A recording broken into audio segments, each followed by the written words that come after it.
I'm 72 years old, and there's something I need to tell you that most people won't. Not because it's complicated, but because it's uncomfortable. Almost everything you've been taught about life, success, and time is misleading. And by the time most people realize this, it's already too late. I didn't always think this way.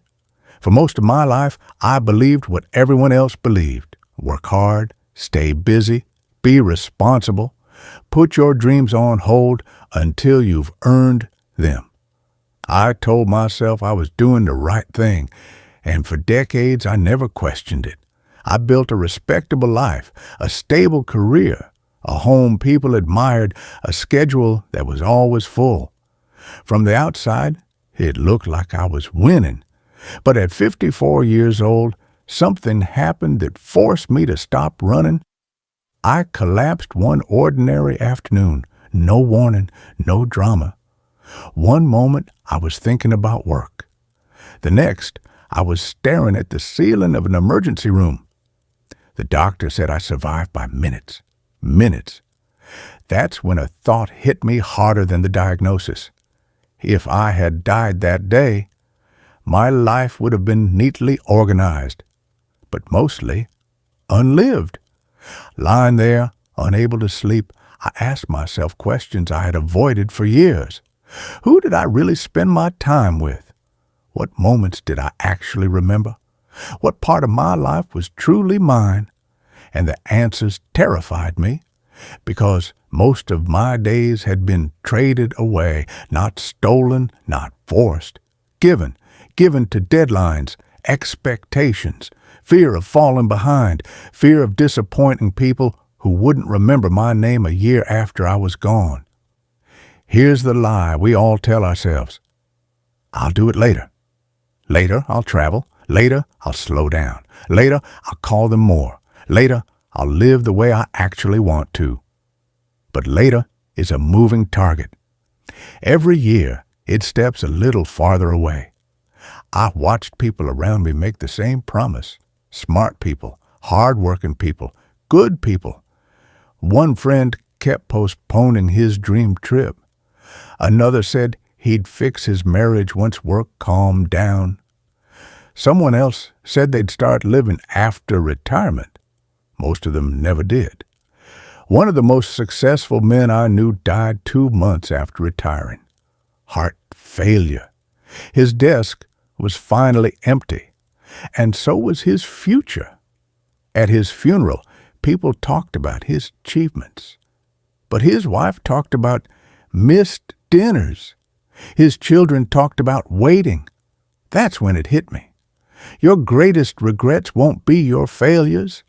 They'll be your postponements, the conversations you didn't have, the places you didn't go, the risks you avoided because they felt inconvenient. I don't regret the money I didn't make. I regret the evenings I traded for emails, the relationships I assumed would always be there, the version of myself I kept promising I'd become someday. Time doesn't announce itself when it's running out. It just quietly disappears.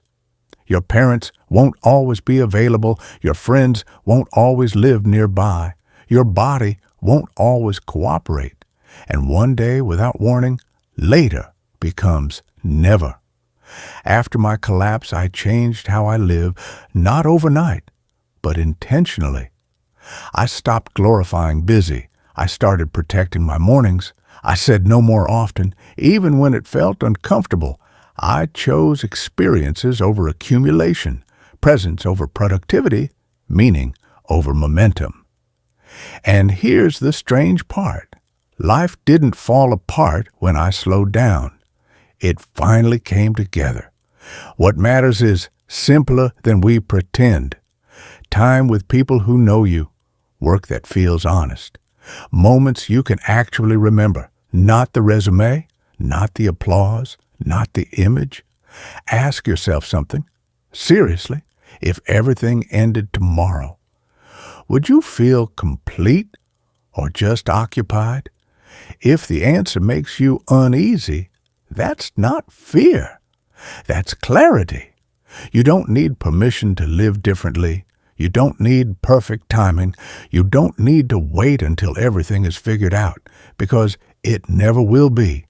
Life is always messy, always unfinished, always inconvenient, and that's not a reason to wait. It's the reason to begin. If I could speak to my younger self, I wouldn't give him complicated advice. I'd say this: call them more, go sooner, say what you feel, stop mistaking delay for responsibility, and above all, don't assume you're early.